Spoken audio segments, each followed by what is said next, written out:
اهلا بحضراتكم مره ثانيه. استاذ نادر، يمكن من المشاهد اللي بنشوفها دي وانت كنا بنتكلم على السلاح، هذا الحجم من التكفيريين اللي موجودين دلوقتي على الارض، اللي احاطوا بمرسي وبالاخوان، والاخوان قربوهم ربما يعني عشان يحتاجوهم في حاجات زي اللي شفناها دي.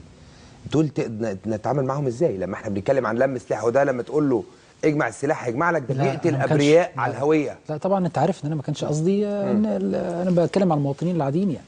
انما شوف التنظيمات التكفيريه او من يتبنى الفكر التكفيري معالجته على محورين اعتقد ان ما لهمش ثالث. المحور الفكري وده بعيد المدى. المحور الفكري اللي هو لسه بقى نبتدي من الاول. لا مش حكايه من الاول، الفكري ده من الاول. من بيئه دعويه. فالبيئه الدعويه دي بتقول ان طب زي ما علي بن ابي طالب لما خرج عليه، انا بس مش عايز كلمه يعني مش خوارج اللي في ذهن الناس دي بقى، دول الناس كانت بتكفر فاعل الكبيره. فعمل لهم ايه سيدنا علي الاول؟ بعت لهم عبد الله بن عباس، ده عالم عشان يجادلهم. هم كانوا بيكفروا كل الصحابه، مش احنا بقى مع بعض بيكفروا الصحابه كلهم. فراح لهم عبد الله بن عباس، رجع بنصهم. النص الثاني اصر على المواجهه، فساعتها كانت المواجهه. فانا بقول لحضرتك المحورين، المحور الفكري وده لا ييأس منه ابدا، والمحور الثاني هو محور مواجهه الدوله. هو ما ينفعش ان انا اتسامح مع من رفع السلاح في وجه الدوله، ده ما ينفعش نهائيا. تمام. قصدي على فكره دي مبادئ لا تحتاج الى تقرير. دي يا دوله يا لا دوله. بالظبط. ومخاطر سقوط الدوله عشرات اضعاف المفاسد التي لا يمكن ان تحدث الان لما يواجه التكفيريين. مخاطر سقوط الدوله وان تتحول الى دوله فاشله او دوله رخوه على اقل تقدير لا يمكن لاحد ان يتحملها، ولا سيما بحجم مصر. احنا نصحنا كثيرا، والكلام ده نشر في منشور اسمه الخذله حزب النور الدكتور محمد مرسي، ومنشور على صوت السلف احد المواقع الرسميه لمؤسسه الدعوه السلفيه، ان احنا نصحنا الدكتور مرسي وجماعه الاخوان المسلمين ان التهاون في شان بعض الرموز التي تنتمي الى عقليه قطبيه او عقليه تكفيريه ده سلاح ذو حدين.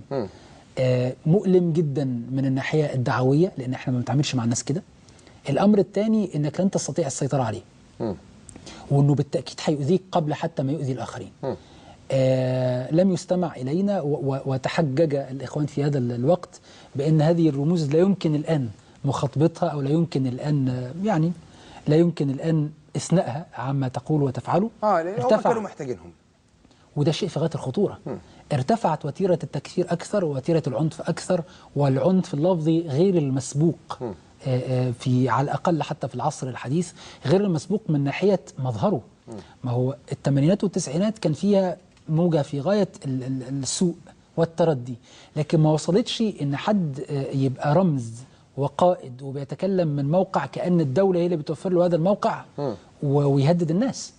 ومرة سنسحقكم، ومرة في الاستاد، ومرة ده أمر غير مقبول بالمرة، وأمر كان ينذر بخطر وشيك وللأسف حدث. فمواجهة التكفيريين على محورين، المواجهة الفكرية والمواجهة الأمنية ضد كل من يعتدي على الدولة المصرية قطعا، وضد كل من يروع الآمنين. ده مبدأ شرعي قبل ما يكون مبدأ حتى منطقي ولا مبدأ لأن هم بيرفعوا ده تحت شعار إن هم بينصروا الإسلام ورايحين نصر الإسلام. أنا عايز أعرف ال 25 جندي اللي قضوا نحبهم ونحسبهم شهداء، أنت عارف نحسبهم دي احتراز شرعي بنقوله في كل طبعا. هو أنت تعرف منين؟ ما دي بقى الفكرة التكفيرية. دول أنت تعرف إن هم بعينهم عملوا لك حاجة وأذوك في حاجة؟ لا، ما تعرفش.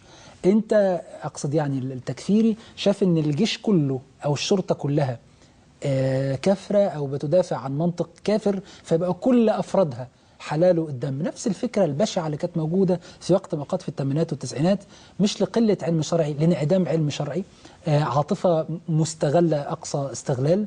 الإسلام لا يعرف ذلك. وكلمة بقى أن كل شيء نقول الإسلام براء، الإسلام براء، أنا بالنسبة لي صراحة بقت ممجوجة جدا، لأن الأمور واضحة لا تحتاج إلى كثير مدافعة. ما تقول مش الموضوع مش محتاجين نشرح إن ده مش إسلام طبعا أصلا. ده واضح وضع بفطرة حتى الناس. وحرق الكنائس برضو. يعني أنا عايز أقول إن دي محنة أنا لا أدري سبحان الله كيف يعني تجاوزها الوطن. بفضل الله سبحانه وتعالى وقدرته، حكمة من كثير من المسؤولين، حكمة من شركائنا في الوطن من المسيحيين لا يمكن لأحد أن ينكرها، لأن لو هو مش حاسس مش حريص على البلد كان طيب ما ده في 26 تقريبا أو يعني ده اللي أنا فاكره 26 كنيسة دمار شامل. وعلى فكرة برضو اللي حدث في المساجد، ما هو عموم المسلمين في مصر فهم ان المسألة مش المقصود بها التعرض رغم ان احنا ضد قطعا التعدي على مسجد او التعدي على كنيسة، التعدي على مسجد او حرق مسجد او محاصرة مسجد احنا ضده وضد اللي حصل في الكنائس، بس انا بتكلم عن رد الفعل الشعبي. ان رد الفعل الشعبي الاسلامي العام فهم ان دولته معرضة للانهيار، فتجاوز هذه النقطة. كذلك المسيحيين طبعا تجاوزوا هذه النقطة، أو أقول في مجموعهم تجاوزوا هذه النقطة. ده في الوقت اللي كان الناس بتفرح عندهم بالبوارج الأمريكية، ويقول لك البوارج الأمريكية تحركت نحو القاهرة. أنا مش قادر أستوعب إن إزاي حد بيفكر هذا التفكير. لا فعلا يعني نفرض ان البوارج الامريكيه جت قعدت خالد صلاح على وجت فعلا انت تبقى سعيد؟ يعني انا بتكلم على هذا، انت تبقى سعيد؟ لا طبعا مش سعيد، لان اللي بيجي يحرك اسطوله حضرتك الموقف الامريكي. انا سعدت جدا زي ما قلت لك بتحليل السيد عمرو موسى لفكره الموقف الامريكي قبل ما ادخل، ان انت بتتحدث عن فيل من السياسات بيتحرك، مش هو مش بياخد قرارات انفعاليه، ومش اوباما لوحده، ده ثينك تانكس واقتصاد ولوبيات مسيطره، مش لوبي واحد مسيطر، واكثر من تحرك. فانت عايز كل ده يتحرك مع طرف في مصر او ضده يبقى له مصلحه، يعني هيبقى اللي هناك ده بيتحرك له مصلحه زي ما اي حد في العالم له مصلحه في